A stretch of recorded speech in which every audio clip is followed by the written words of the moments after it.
আপনি এখন পর্যন্ত আমার কোন জিনিসটা ঠিকঠাক মতো পূরণ করছেন বলেন? মানে কি? মানে আমি তো আপনার বউ, তাই না? আমাদের তো বিয়ে নতুন হয়েছে। এই 1 বছরের মধ্যে আপনি কি আমাকে কিছু দিচ্ছেন? আপনার মাসে বেতন কত? বেতন 35,000 টাকা। বলো বেতন বন্ধ, তুমি জানো না? আমার বাসায় 5 জন মানুষ। 5 জন মানুষের পিছনে আপনার কি সমানভাবে খরচ করার কথা না? আচ্ছা, আমি তো আপনার বউ, তাই না? সেই জায়গা থেকে কি আমার একটু অধিকার আছে যে আপনি মাসে যেই টাকাটা পান কিংবা এই সংসার কিভাবে খরচ করেন এইটা জানার অধিকারটা কি আমার আছে? বাসা ভাড়া বাবদ গেছে 10,000, বাজার বাবদ 8,500 মতো, আব্বা 1,000 টাকা নিছে, প্রীতি 2500, আর আম্মার ওষুধ বাবদ 3700 মতো। এই কি হয়েছে তো আজকে? আপনি এখনই সব টাকা খরচ করে ফেলছেন। এখনো তো 8 দিন বাকি মাসে, কিভাবে চলবে? ঠিক আছে, বাকি মাসের হিসাব যেহেতু তুমি চাইছো, আমি একটা বিষয় তোমায় কখনো বলি নাই। আমি প্রতি মাস শেষে সামান্য কিছু অ্যামাউন্ট লোন করি, বেশি না, 3,000 5,000, এটাও পরের মাসে বেতন পাওয়ার পরে আবার পরিশোধ করে দিই, সমস্যা হয় না। আপনি যেই টাকা পান ওগুলার বাহিরে আপনি লোন করতে হয় আপনার। আপনি আমাকে কিছু দিবেন না? আপনি এখন থেকে আমাকে প্রত্যেক মাসে 5,000 টাকা দিবেন। লোন করে দিবেন না কিভাবে আনবেন এটা আমার দেখার বিষয় না। আমার 5,000 টাকা লাগবে। দিলাম, খুশি? আমার মামা ঠিকই বলছিল। কি বলছে মামা? মামা কি বলছে এটা বড় কথা না। আমরা যদি এইভাবে প্রত্যেক মাসে টাকা আনি আর খরচ করি তাহলে আমাদের সেভিংসটা কোথায়? আমাদের ভবিষ্যৎটা কি অন্ধকার? আমাদের সন্তান নিয়ে কি আমরা রাস্তায় রাস্তায় হাঁটবো? আপনার মা, আপনার বাবা, আপনার বোন, তাদেরকে নিয়ে ভাবতেছেন। আপনার মা বোন সবকিছু। মালিয়া আসতে কথা।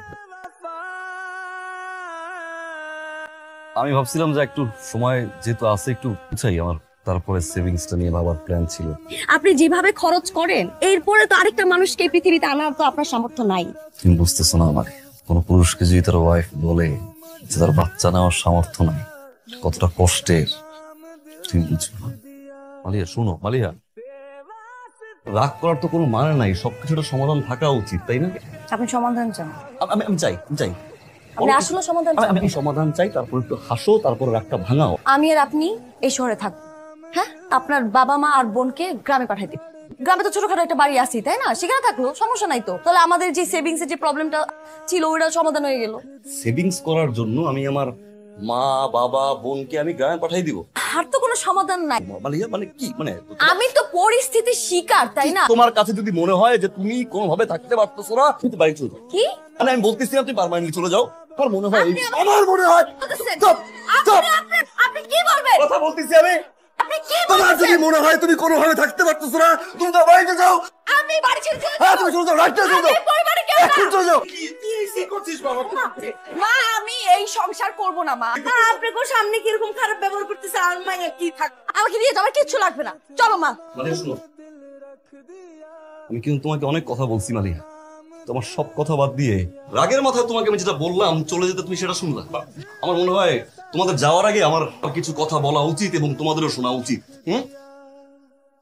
আমি সব বুঝি, সব দেখি, সব শুনি, কিন্তু না বোঝার না দেখার ভান করি। মা, আমি আপনার মেয়েকে সুখে রাখতে পারিনি সত্যি, যতটুকু সুখে আপনার বাড়িতে ছিল আজ আমার মনে হলো আমি তার অর্ধেকও তাকে সুখ দিতে পারিনি। আমার অফিসের কথা জানতে চেয়েছিলেন না মা? আমি খুব সকালে ঘুম থেকে উঠি, ঘুমাইতে ইচ্ছা করলেও ঘুমাইতে পারি না, তাড়াতাড়ি রেডি হয়ে সোজা চল যাই বাস স্ট্যান্ডে। বাস স্ট্যান্ডে গিয়ে মামা 25 টাকার টিকিট কাটে, টিকিট কেটে লাইনে দাঁড়াই, বাস আসে তো আসে না, হুট করে একটা বাস ঢুকে সিরিয়াল হারাই ফেলি মামা। অফিসের সময় আছে মাত্র 30 মিনিট, দৌড় দিয়ে ঝুলে ঝুলে যেতে হয় মামা। আমি কিন্তু পারতাম মামা এটা সিএনজিতে যেতে বা ট্যাক্সিতে করে যেতে, আমি যাই না, কারণ আমি যদি সিএনজিতে বা ট্যাক্সিতে করে যাই আমার 25 দিনের অফিসে 2500 টাকার মতো লাগবে, যে 2500 টাকা যদি আমি সেভ করি অ্যাটলিস্ট আমার ছোট বোনের হাত খরচটা হবে মামা। সেখান থেকে অফিসে যাই, অফিসে যাওয়ার পর 9 ঘন্টা অনেক প্রেশার সহ্য করতে হয় আমার, 19 থেকে 20 হয়ে গেলি বসের জারি, আজে বাজে কথা বলে, প্রজেক্টের যদি কোনোভাবে কোনো ভুল হয় নানান রকম ভাবে ইনসাল্ট করে, খুব আত্মসম্মান বোধে লাগে মা, কিন্তু কিচ্ছু বলতে পারি না। কেন জানেন? আমি একজন মধ্যবিত্ত, তাই অফিসের ওই 35,000 টাকা দিয়ে আমার পুরো সংসার চালাতে হয়। অফিস শেষ করে আবার বাস স্ট্যান্ডে যাই, বাসের সেই ভিড় ঠেলে যখন বাসার কাছে আসি মামা, তখন মনে হয় পকেটে তো বাজারের লিস্টটা বের করে সোজা চলে যাই বাজারে, 10 টাকা 20 টাকা নিয়ে দামাদামি করি। এক হাতে অফিসের ব্যাগ, আর এক হাতে বাজারের ব্যাগ নিয়ে মামা হেঁটে হেঁটে আসি আমি। আমি আপনার ভাগ্নের মতো সুখে নাই, অনেক কষ্ট আমার করতে হয় মামা, কিন্তু আমার ফ্যামিলি নিয়ে আমি সুখে ছিলাম মামা। মা, আপনার কি মনে হয় না যে আপনার ছেলের মতো আমারও ইচ্ছা করে সিঙ্গাপুরের ফ্লাইটে আপনার মেয়েকে নিয়ে আমি হানিমুনে যাই? আমার ইচ্ছা করে মা, সামর্থ্য নেই কারণ আমি একজন মধ্যবিত্ত।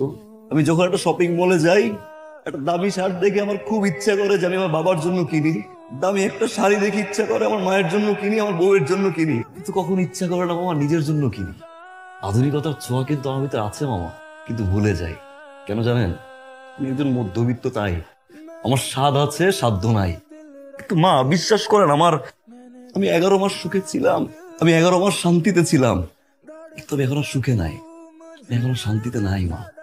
যে ঘরটাকে আমার স্বর্গ মনে হতো না, সেই ঘরটাকে এখন আমার নরক মনে হয়। কেন মা জানেন? আপনি এবং আমার প্রচন্ড বেয়াদব মামা সুন্দর মতো করে কেড়ে নিছেন। এত কষ্ট করে বাসায় যখন আসার পরে শার্টের বুতাম খোলার আগে আপনার মেয়েকে আমার হিসাব দিতে হয়। আমার 35,000 টাকা কোথায় যায়, 35,000 টাকা থেকে 35 পয়সা কোথায় খরচ হচ্ছে আমার হিসাব করতে হয়। একজন মধ্যবিত্ত কখনো কাঁদতে পারে না মা, কারণ তার কান্না শোনার জন্য কেউ থাকে না। আমি কাঁদতে ভুলে গেছি মা। আপনার মেয়েকে আমি দামি পোশাক দিতে পারি নাই, সুখে রাখতে পারি নাই, কিন্তু মা ভালোবাসতে পেরেছিলাম যেটা আপনার মেয়ে চেয়েছিল আমার কাছে। আমার যে কয়দিন পর্যন্ত এই নিঃশ্বাস আছে, আমার মায়ের জন্য আমি করব, আমার বাবার জন্য আমি করব, আমার ছোট বোনটার জন্য আমি করব। এতে যদি আমার কষ্ট হয়, আমার যদি রক্ত বিক্রি করতে হয়, যদি আমাকে কেউ ছেড়ে চলেও যায়, আমার কোনো আপত্তি নেই। মালিয়া, আমি তোমাকে অনেক ভালোবাসি, এটা সত্যি। আমি তোমাকে ছাড়া থাকতে পারবো না, এটাও সত্যি। সারা জীবন আমার দরজা তোমার জন্য খোলা থাকবে। তুমি যদি যেতে চাও যাও, আমার কোনো আপত্তি নেই। একটা বিষয় মনে রাখবে মালিয়া, আমার ঘরের দুয়ার সারা জীবন তোমার জন্য খোলা থাকবে। যেই দিন আসতে চাও তুমি আসবা, যেদিন আসবা সেদিন এটা মাথায় রেখে আসতে হবে, আমার পরিবার তোমার পরিবার, আমার মা তোমার মা, আমার বাবা তোমার বাবা। এটা মেনে নিয়েই তোমার চলতে হবে।